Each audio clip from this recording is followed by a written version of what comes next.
नमस्कार दोस्तों। आज हम आपको बताएंगे कि मर्दों के जो साइड के बाल होते हैं वो सबसे पहले क्यों झड़ते हैं।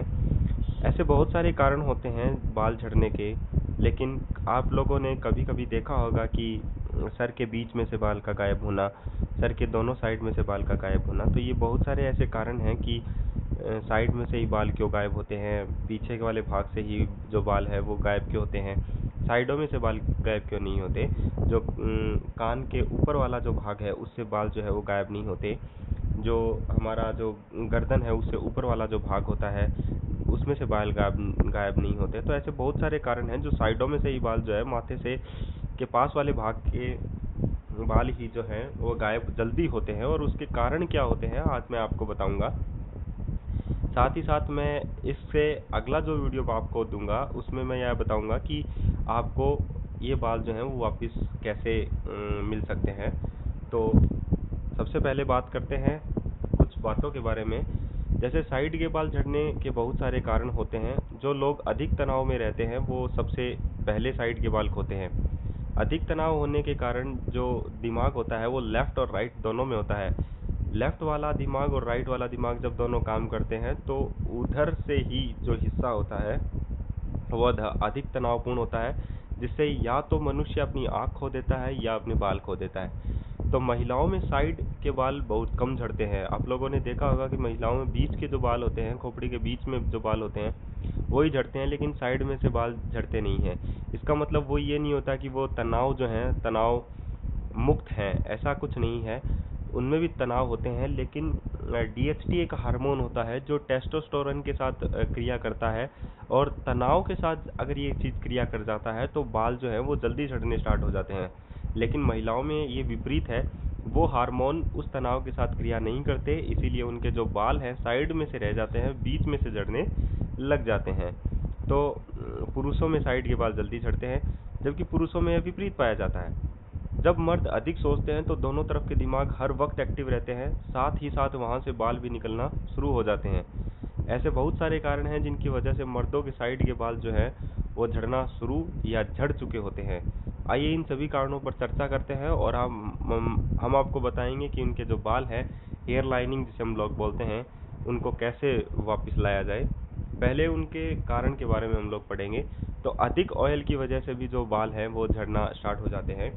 आप लोगों ने खेलते हुए देखा होगा कि आप लोग एक मैदान में खेलते हैं और वहाँ पर हरी घास जो है वो उगी हुई है, और आप उस पे लगातार खेलते जाते हैं, अपने पैर जो है उस हरी घास पे गिराते जाते हैं, तो वो हरी घास जो है वो पीली होने लग जाती है और धीरे धीरे करके वहाँ से गायब हो जाती है। तो ऐसे ही है, अगर हमारे माथे पे ज़्यादा पसीना आएगा, और उन हिस्सों में सबसे ज़्यादा पसीना आता है जहाँ पे दोनों साइड के जो दिमाग हैं वो एक्टिव रहते हैं, उन पे अगर अधिक पसीना आएगा तो पसीने के साथ निकलने वाले जो टॉक्सिन्स हैं, पसीने के साथ जो निकलने वाले बेकार चीज़ें हैं, जो आपका हम लोग कहेंगे कि बेकार जो वसा है वो आपकी बाहर निकलती है। उसके साथ साथ आप क्या काम करते हो, अपने दोनों हाथों को बालों के सर से ऊपर से फिराते हो। तो ऐसा करने से क्या होता है कि साइड के जो बाल होते हैं वो धीरे धीरे करके गायब होने लग जाते हैं। तो जो बेकार चीज़ें हैं वो धीरे धीरे आपके सर से अपने बालों को हटा देती है। तो इसी तरह इसमें भी लिखा हुआ है कि आपने ये तो देखा होगा कि जब हरी घास में खेलते हैं तो वहाँ की घास जो है कुछ दिनों बाद पीली पड़ जाती है और वो गायब हो जाती है। इसी तरह हमारे बाल भी होते हैं, माथे के दोनों हिस्सों पर पसीना आता है, हमें पोंछते रहते हैं, यही कारण है कि बाल निकलना शुरू हो जाते हैं, और इसीलिए ये साइड के बाल नहीं झड़े। तो पसीना को कम पोंछें। अगर आप लोग चाहते हैं कि ये साइड के जो बाल है वो कम झड़ें, तो आप लोग पसीने को पोंछना बंद कर दें। माथे पर सबसे अधिक पसीना आता है, पसीने में नमक होता है और बेकार के ऑक्सीडेंट, जिनकी वजह से जब पसीना पोंछा जाता है तो उनके साथ बाल भी साफ होने लग जाते हैं।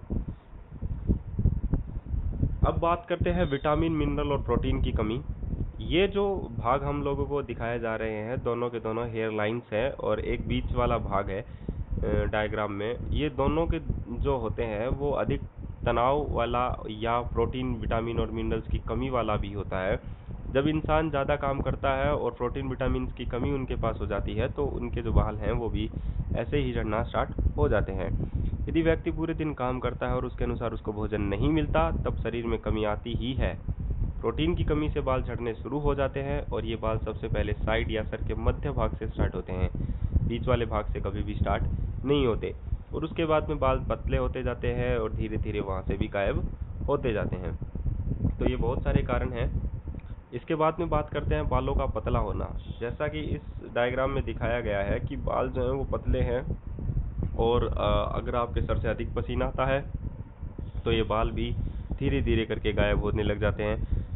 अगर जिस व्यक्ति के बाल पतले होते हैं उनके जो पास वाला जो भाग है, जो जहाँ पे मैं बोल रहा हूँ कि साइड वाला जो भाग है, हेयर लाइन वाला जो भाग है, वहाँ से बाल जो है वो गायब होने लग जाते हैं। क्यों? क्योंकि अगर पतले बालों में लोग कंघी करते हैं तो वहाँ से बाल झड़ने स्टार्ट हो जाते हैं। पीछे की तरफ कंघी करना, हेयर स्टाइल को बनाना, डिफरेंट डिफरेंट हेयर स्टाइल्स को बनाना भी हेयर लाइनिंग को बनाता है।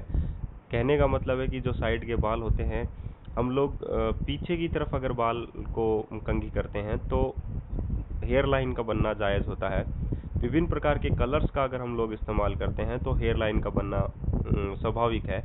तो इसी प्रकार अगर आप लोग इस साइड से बाल जो है वो अपने कंघी करते हैं तो ऐसा ना करें और इन चीज़ों से बचें ताकि आपके साइड के जो बाल हैं वो सबसे पहले प्रोटेक्ट हों। अगर आपके बाल जो हैं वो साइडों से जाने स्टार्ट हो जाते हैं तो धीरे धीरे करके आपकी जो खोपड़ी से पूरे बाल जो हैं वो धीरे धीरे जाना जो है वो स्टार्ट हो जाते हैं। तो इन चीज़ों से बचें। इसके बाद में आता है स्मोकिंग। अपने जो बाल होते हैं वो गायब होने का एक रीज़न होता है कि बालों को वो पूरा पोषण नहीं मिलता। पोषण मिलने के साथ साथ उसको ऑक्सीजन भी नहीं मिलता। अगर बालों को ऑक्सीजन नहीं मिल रहा है किसी भी अंग को, मैं ये कहूँगा कि शरीर के किसी भी अंग को अगर प्रोटीन नहीं मिल रहा है, ऑक्सीजन नहीं मिल रहा है, तो मैं ये कहूँगा कि वो अंग जो है वो निष्क्रिय हो जाता है धीरे धीरे।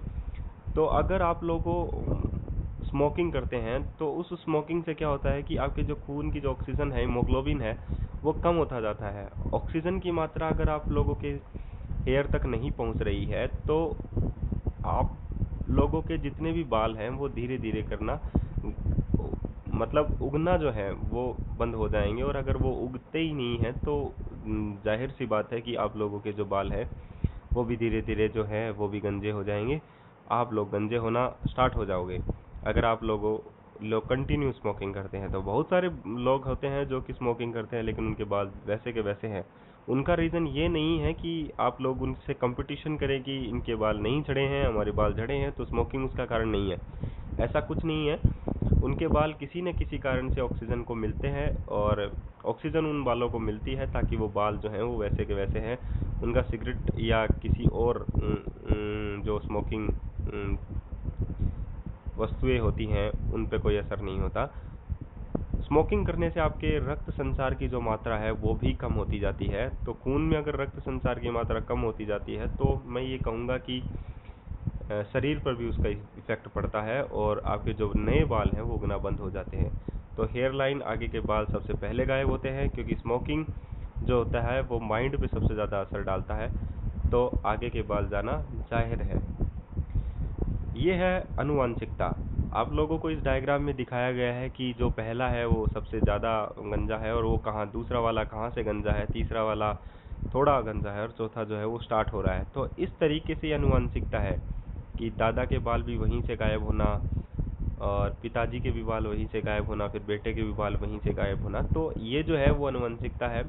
और मैं ये कहूँगा कि लोगों में 70 या 80% लोग जो होते हैं, 90% जो लोग होते हैं, अगर आनुवंशिकता के कारण आप लोगों के बाल झड़ रहे हैं तो उसे रोकना बहुत हार्ड होता है। इतना इतना हार्ड होता है कि कहते हैं कि आज से पहले इसकी कोई दवाई नहीं बनी, लेकिन अगर ट्राई किया जाए तो हम उसे रोक सकते हैं। तो सक्रिय रहिए और एक्टिव रहिए इन चीज़ों से, अगर आप लोगों के बाल जो हैं वो आनुवंशिकता से झड़ रहे हैं तो। इसके बाद में आता है अधिक दवाइयों की वजह से भी जो है वो बाल जो है वो गायब होना स्टार्ट हो जाते हैं। कभी कभी लोग बीपी की दवाई लेते हैं और शुगर की दवाई लेते हैं तो उनसे क्या होता है कि डीएसटी जो हार्मोन होता है वो एक्टिव हो जाता है और हेयर लॉस का कारण बन जाता है। टेस्टोस्टेरोन के साथ से ही ड्राइव किया जाता है ये डीएसटी हार्मोन्स। तो आप लोगों में अगर डीएसटी हार्मोन्स बढ़ रहा है तो आप लोगों के बाल जो हैं वो इस तरीके से तरक्की जो करना है, जो इस डायग्राम में दिखाया गया है, उससे तरक्की करना बंद कर जाते हैं और आपके जो बाल हैं वो पतले होकर वहाँ से गायब होना स्टार्ट हो जाते हैं। तो अधिक दवाइयों का उपयोग भी ना करें, और अगर दवाइयों का उपयोग कर रहे हैं तो आप लोग आयुर्वेदिक दवाइयों का उपयोग करें, ताकि उनका जो इफ़ेक्ट है वो हार्मोन्स पर ना आए और वो कभी भी आपको दुष्परिणाम ना दें। धन्यवाद दोस्तों।